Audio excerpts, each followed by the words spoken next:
Hey y'all, today I just want to take y'all on a walk through Piedmont Park.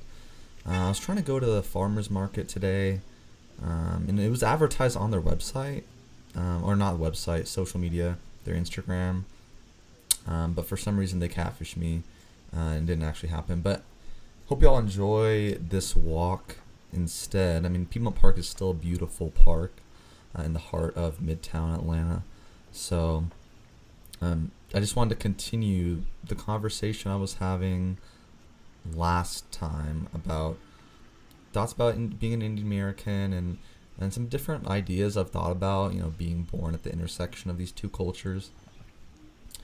The first idea I want to talk about is this idea of shame culture. Or maybe in the Indian context, it's more of, honor culture or, not losing respect. But, anyways, it's this idea of living in a way that doesn't bring shame to your family, bring shame to yourself. And this can apply to a lot of different aspects of life. The first thing I think it applies to is divorce. If y'all don't know, the divorce rate in Indian communities is really low. I think it's probably maybe 10%, 15 max, if that, which is a big contrast to American society where like 50% of people get divorced. And I'm not saying, one is right or one is wrong, but I do think the fact that it is looked down upon to get a divorce in the Indian community, it pushes a lot of harmful behavior. If an Indian person does get divorced, they're talked about a lot in the community. There's a lot of gossip about it.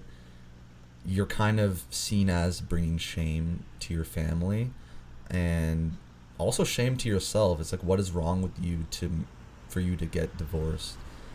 Which is a dumb mentality to have, because a divorce is essentially just a relationship not working out. But especially in the context of having kids and stuff like that, it can be viewed as something very harmful. And I don't think divorce is great, but I also think in the Indian community there's a huge problem with people staying in relationships, staying in marriages that are failing, that are toxic, that are bad for kids growing up and really harmful for the development. I know in my family this was really problematic for me as well, and it's something that I had to learn to kind of accept as part of an Indian cultural dynamic, and not saying that there aren't Indian families that have really good dynamics and parents who have great marriages and stuff like that. But I definitely think it relates, and so growing up I used to always hear oh, Indian people are so amazing because our divorce rate is low. Look at all these Americans with their high divorce rate and abandoning their kids. But in reality, if you're fighting with your spouse, if your relationship with your kid sucks, but you're together and you're not divorced, is that really better? Maybe in the eyes of everyone else, and maybe in society's eyes or in the Indian community's eyes, but I don't think it's actually intrinsically better for the people involved. The next thing kind of involves my own process with therapy and my own process kind of understanding how my past influenced my present, how I guess maybe like emotional trauma, or I guess there's things in the past have affected me, whether it's like relationships and stuff like that.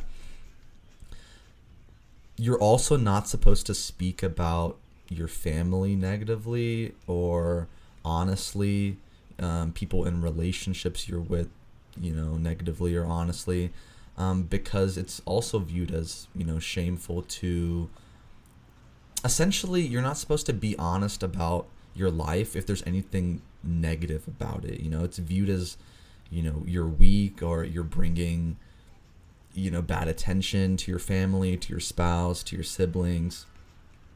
And I think that's really whack, 'cause I think it gets in the way of people really trying to make progress in their life. Like, for example, in therapy, I struggled for the longest time to make any progress because I just wasn't vulnerable enough with my therapist to describe things how they actually were, like my upbringing, my relationships with exes, the dynamics of my family. Like, I just wasn't open with it because of how deeply ingrained this idea of not bringing, shame or bad attention to my family or, girlfriend or whatever at the time, sister, was, and that prevented me from making progress with therapy and prevented me from really, achieving the things I wanted to achieve, and also, living a healthy lifestyle.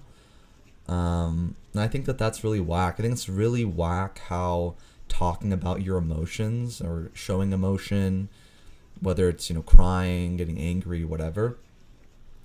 And I guess mostly in this context, I'm talking about crying or showing, sadness or as emotion and stuff, is viewed as like you're being weak, or you're being, like you're not able to solve your issues. Like it's a problem because mental illness is such a big problem. It's so rampant in the South Asian community, in the Indian community, but no one talks about it, because by talking about it, it's like you're admitting there's a problem with you, and no one wants to admit they have any type of problems. You know what I'm saying?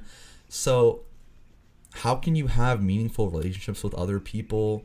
How can you form strong connections, strong bonds, if you can't even be honest about the things you're struggling with, the things that your family is struggling with, your process of, being able to, overcome some type of trauma or bad events in your life. My parents never talked about, anything really like emotional that was on their mind. And so, as kids growing up, like me and my sister, why would we talk to them about, our emotions? Why would we talk to them about, things we, didn't like, about, our past relationships or anything? It's just like a weird dynamic, I guess. And I think it's also, it also extends to the community. Like, I would always notice like parents only talking about their kids when they had something good to say about them. It's like they would never talk about their kid struggling in a certain way, their kid, trying to make progress in an area, or, facing a setback or overcoming adversity. It's always about flexing. It's always about, oh, my kid got into Harvard. Oh, my kid, did a piano recital. My kid, is in varsity tennis, or, won a tournament of chess, or whatever. It's never about trying to get to know people in, their flaws, or trying to get to know how people actually live. It's just about flexing these, I'm not going to say they're superficial things, because, these are all achievements, and I think achievements should be celebrated. But contrastly, I think you should also talk about things that don't go so well. That is what, really brings people together, going through really emotional stuff, going through adversity together, being able to talk about that with someone, getting deep with someone. I think that stuff really matters. And it kind of goes to show how superficial some of these relationships I see amongst Indian people are, because they never really talk about it. And I think this is slowly changing in my generation, but I think my family, or in my parents' generation and generations prior, it was something never really talked about. And so you kind of see this like superficial dynamic in a lot of Indian friend groups, or in the Indian community, which I really don't appreciate, amongst other things.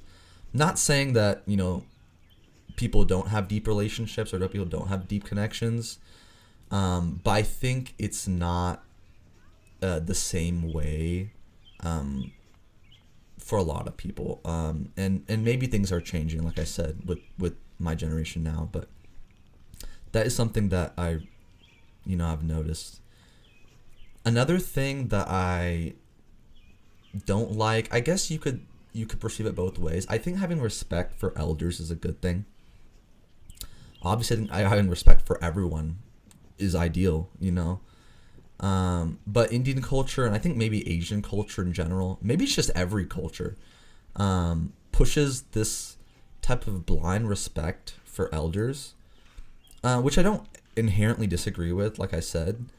But in my opinion, especially given the big egos that exist in the Indian community or amongst elders of the Indian community, who never want to admit they're wrong, never want to apologize for anything, never want to, kind of lower themselves to someone who's younger, and meet them at their level, or, treat them as someone who's as worthy of respect or on the same kind of like honor level or respect level.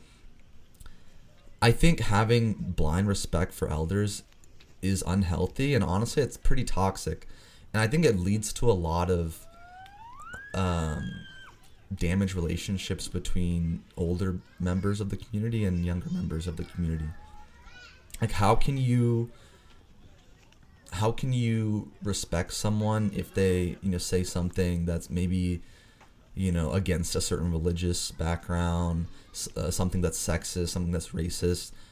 If I were to call out someone like that, if I were to call out maybe my uncle, and this is something that's actually happened, if I were to call out my uncle, or call out my grandparents, or call out older people in the community for behavior that I think is whack or messed up, they view it as an attack. They view it as, I'm being disrespectful. I should know my place. And I think that's stupid.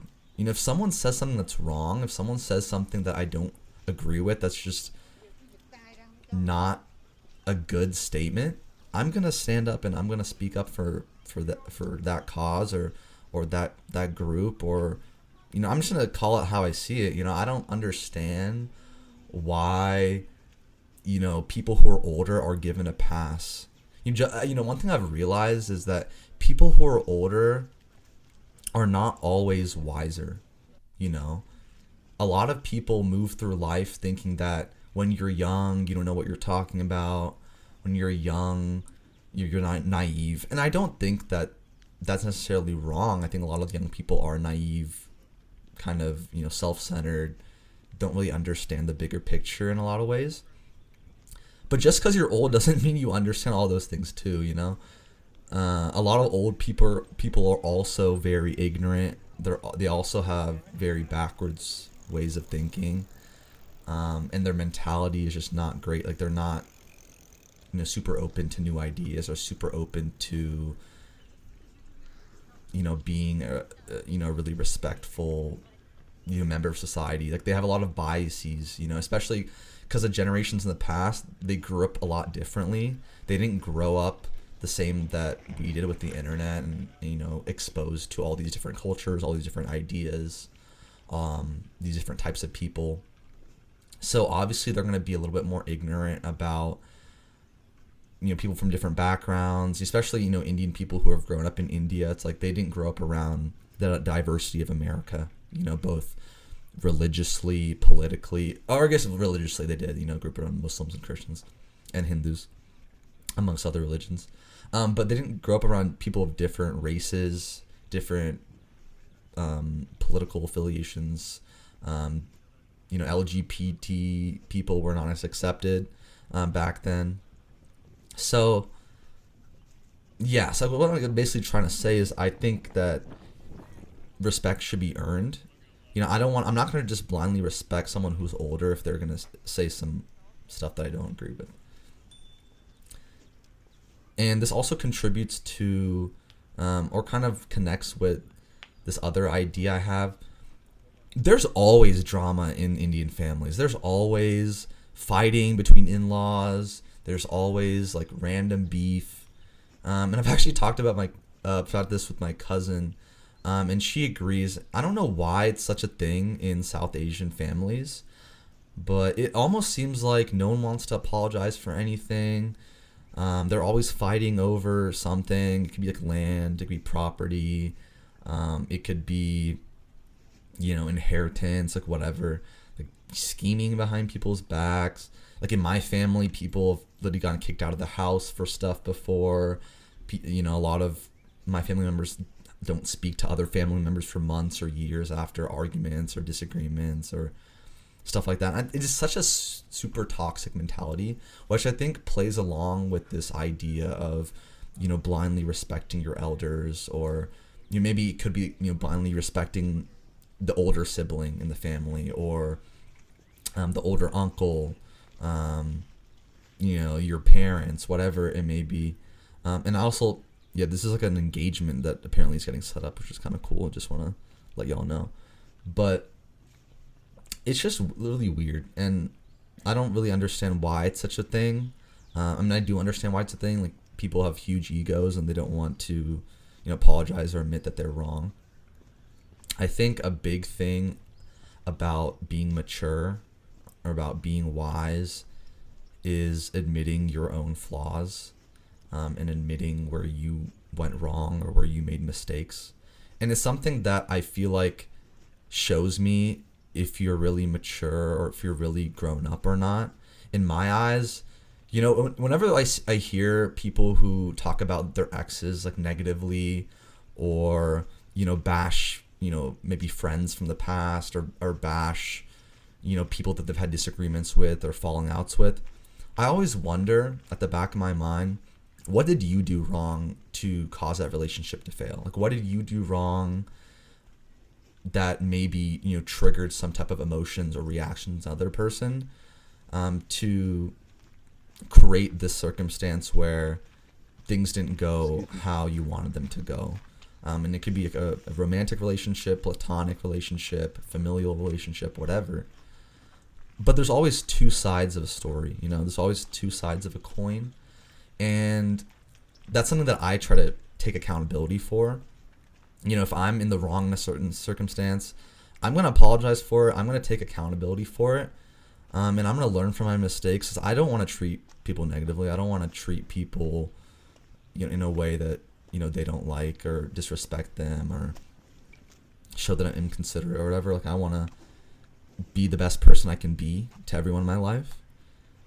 So when I hear that, it kind of shows me a lot about who you are if you're not willing to admit your mistakes or not willing to take accountability for stuff.